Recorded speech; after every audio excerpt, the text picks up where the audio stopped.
This is Chris Roberts for MTBS-TV here at CES 2016. I'm talking to William Lewis, who's a community manager over at Reload Studios. You guys are working on a VR game, is that true? Correct. We are working on a game called World War Tunes. It's a free roaming FPS designed for VR from the ground up.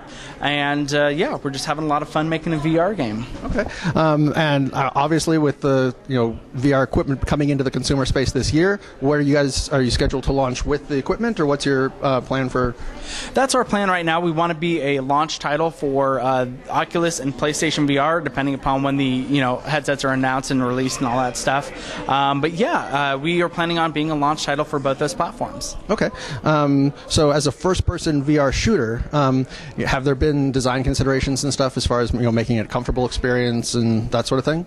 Absolutely. That has been the #1 priority since we built it from the ground up. It's kind of interesting because we're going back to the ways of old design, because we have to start thinking about saving on graphics, saving on the power of it and everything like that, draw distance from the ground up rather than it being dealt with later. And so because VR basically splits your graphics card in half, so we have to really think about how we design the game to run on PCs with specific graphics card and stuff like that. But also as far as design goes, in VR, we have found that if you have a HUD, it'll make you sick. So like in Call of Duty, if you have your mini map and your ammo counter and stuff like that, it'll make you sick in VR. So we had to remove all that, and then we had to think, okay, how do we inform the user of what this HUD informs people of without the HUD? So one thing that we've come up with is when you die, you turn into an angel and float into the sky.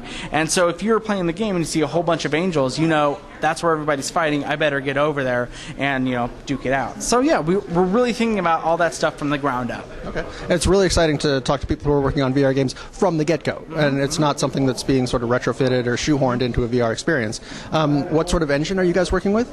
We're working with Unreal Engine. Okay, and the target platform is for the PlayStation and the PC. Are there controller considerations or anything that you guys have thought about? We have gone through so many controller configurations. It's funny. So right now we are doing a lot of controller tests, finding out what works, finding out what doesn't work. We actually just went to PlayStation Experience with a brand new control scheme, which is a left thumbstick 4-directional and then traditional, FPS controls aside from that. And people actually found it to be enjoyable. They liked it a lot. Before that, we were using what we internally call the simple control scheme, where the A button moved you forward and your head controls your cursor and stuff like that. And we thought that it was really good, but then we found that during controller tests, people preferred the one that we just unveiled, the dual analog, or the 4-controller one. And so yeah, it was pretty exciting, and so we implemented that new one, and who knows, we'll have a completely different one when the game releases. It depends on what works and what people like. Okay. Do you guys have like a market strategy as far as this is going to be a box price game? Is it going to be a free-to-play with DLC? Is there microtransactions? We're still working on all that. Right now, we're just making sure that we make the funnest and best game in VR that we can. Okay. And from the videos that we looked at earlier, World War Tunes, it obviously has a really good sort of artistic flavor to it. Can you talk about where that came from? Absolutely. Our lead animator worked at Disney for about 25 years. He went all the way from Wreck-It Ralph. He went all the way from Who Framed Roger Rabbit to Wreck-It Ralph.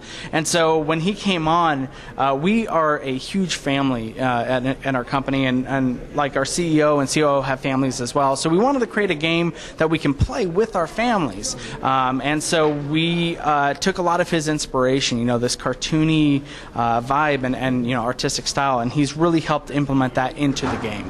And is this like the one pinnacle VR project that you guys are working on, or are there additional things that we should expect as well?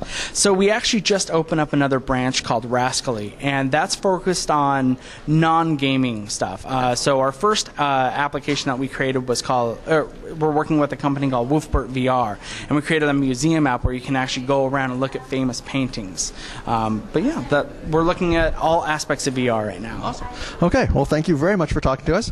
Once again, Chris Roberts for MTBS-TV here at CES 2016. Keep watching. Thanks a lot.